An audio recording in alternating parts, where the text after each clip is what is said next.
Let's face it, the architecture industry has a lot of issues.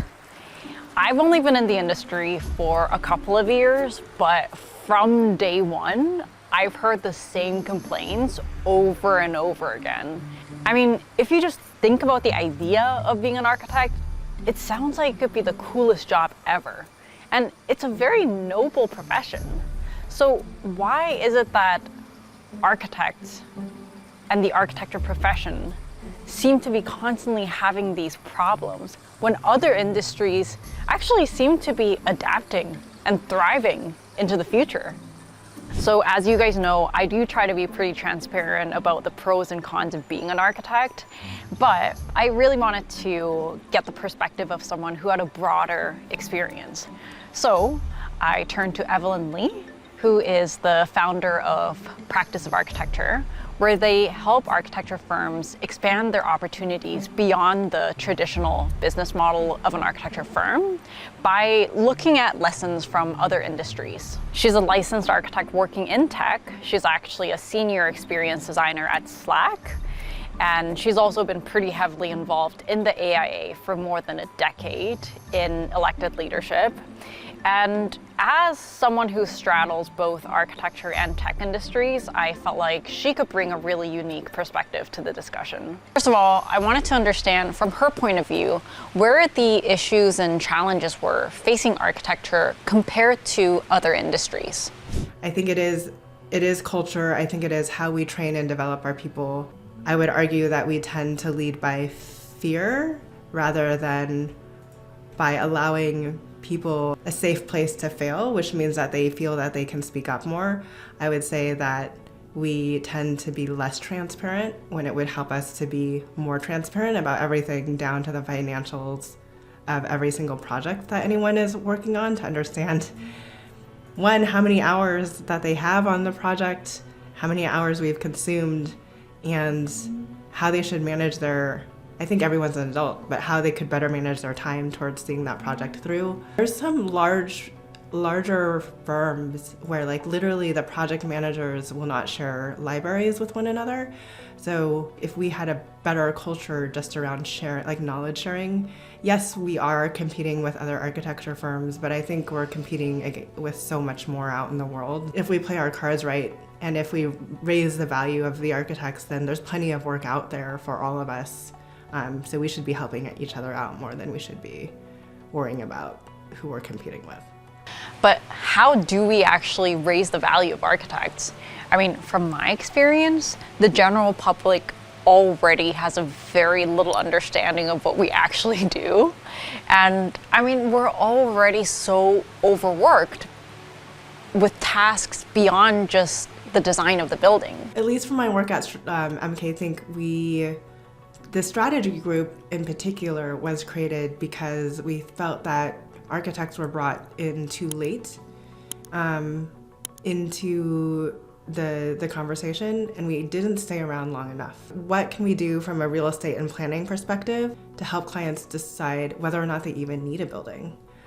We always talk about kind of adaptive reuse being key to sustainability right now, and we have such older building stock, and it's good to do that. But okay, so what type of services do we need to provide to make sure that we're in front of the client when they're deciding where their business needs to be located, how big their footprint needs to be, and what type of building they need to be in to be successful? I think there's a lot more on the front end that, frankly, architects are going to listen to this and say, we already do that. We do that for free, though, so often. So those are services that we should be charging for. I also have a lot of friends and younger firms that have gone into supporting branding and design development for businesses at a really young stage. And then when those businesses are ready to have brick and mortar space, those architecture firms are the first that they turn to. And then on the back end, I think there's, especially with all of the information that is contained in our BIM models and all of the modeling we do around how energy efficient our buildings are supposed to be, I think there's a real big opportunity to look at, can we move to at least outside the realm of residential operators of space, and can we help the new owners better operate their spaces going forward so they function as efficiently as we intended them to. That's just two very high level ways that we could look at expanding our services beyond the life of not beyond the life of the building. We're actually expanding our services to include the entire life of the building rather than just the part where we're improving the building, right? Yeah. A lot of times I feel like we have a lot of that information, like in-house, but we just have to spend the time to filter it and make it usable for people and make people understand it. In order for us to do that, we need to have flexibility in like fees and time. So yeah, it's kind of a chicken or the egg. So I think the theme here is thinking beyond just construction. And I think it makes a lot of sense. Like whether you're designing a library or a restaurant, the design of the building itself is actually kind of a small part of the process. And frankly, like stakeholders and business owners, they really care about the operations of the space rather than the look or the design of the space. But at the same time, when you're running a project and you're working at the firm, we rarely have time to build new skill sets, let alone build an entirely new area of expertise. So how can architecture firms realistically build this new area of expertise? So if you're an architecture practice and you're looking to understand where are there additional opportunities for us to expand value, I think it really starts by understanding all of the talent that you have within your current staff and what they're available to do. I think it also starts with having deeper conversations with the clients about kind of building that relationship about their business beyond architecture. The crossover to tech has provided me a whole new experience of how the various different ways, for instance, that we can actually treat employees humanely in ways that I just didn't experience even at... Did you say humanely? I did. I said humanely. But I mean, just like treat employees like people in a way that I just never experienced at architecture firms. There's so much talk of the culture that has been lost during this hybrid time. But really, if you provide a great onboarding experience, there's the ability to still onboard people to the culture of your firm. But pre-pandemic, I would argue that every firm that I work for, every architecture firm that I work for, there wasn't an onboarding process. There was 2 days where I sat around signing all the legal documents that every new employee signs. But that doesn't tell me anything about the culture of the firm, and that doesn't make me kind of excited about my decision to work there, like from the first day that I walk in. So even the smallest lessons, I think there's a lot to be learned from outside of our little viewpoint on how to run a business. I don't think we look outside enough, frankly. I remember in our last interview, you were telling me about your onboarding experience at Slack, and one of the first things they said was, even if you're a new hire, your life experiences means that you can be a contributor from day one. And I thought that was like a really motivating thing for like young people who just like start at a firm. That's the line that we draw. It doesn't matter if you're an intern, it doesn't matter if you're coming in as a senior vice president. Like, you made it through our hiring process. If it was a rigorous and robust enough hiring process, and we believe that you have valuable contributions to make to this organization. And you should have the ability to question everything that we're doing. And if we don't have an answer, we should be questioning if we're doing it the right way. We're not going to invite you to the client meeting until X, Y, and Z. You aren't going to come out onto the construction site until you pass all these things. I think other industries kind of, and this is not true of all firms. I realize I'm making generalizations, but I feel like the transparency, the communication, kind of throwing people into the middle of things happens on a more frequent basis outside of architecture.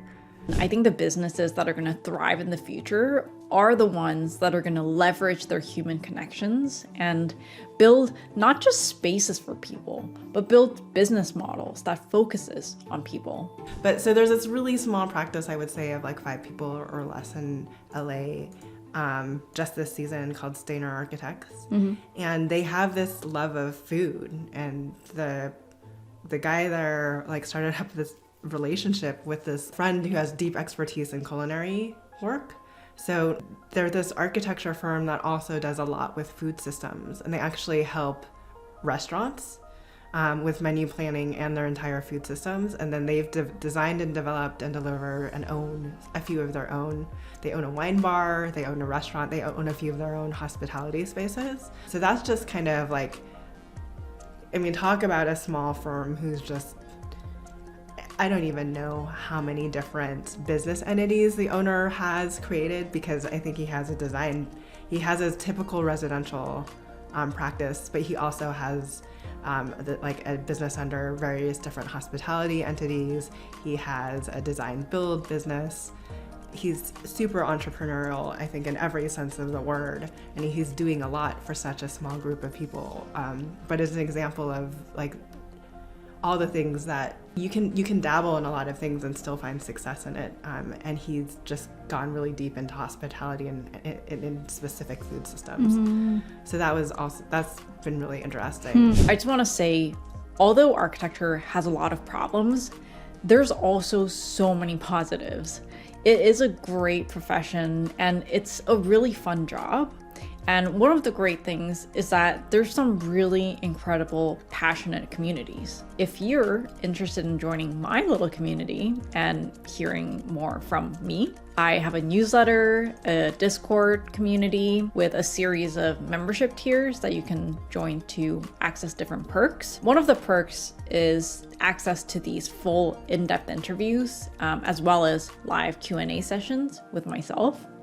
And I'll leave links to all of this down in the description. Before we end, I want to share a quick message from our sponsor. One of the things I think is going to transform the architecture industry is an improvement in the processes. I just came out of a month of writing specs, so the inefficiency of this process is still really fresh in my mind. And I think a big part of that comes from the fact that we deal with such a massive amount of information, but that information isn't consolidated into a central resource and turned into useful information. A lot of the times we resort to using products that we've already used in the office, or we rely heavily on our product reps, who can be really wonderful, but their end goal is to get you to use their products. They're not your friends. Acelab was founded by a team of architects who wanted to modernize how we research and specify products with an accessible, data-driven platform that's unbiased, transparent, and 100% free. Yes,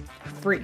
You can search for products based on type, performance, budget, and even aesthetic. You can compare the data so you can get a real apples to apples comparison. You can download product data sheets, spec sheets, and CAD or BIM files. And they also have case studies and educational resources that can help you become a better architect and a designer. All of this, like I said, is 100% free.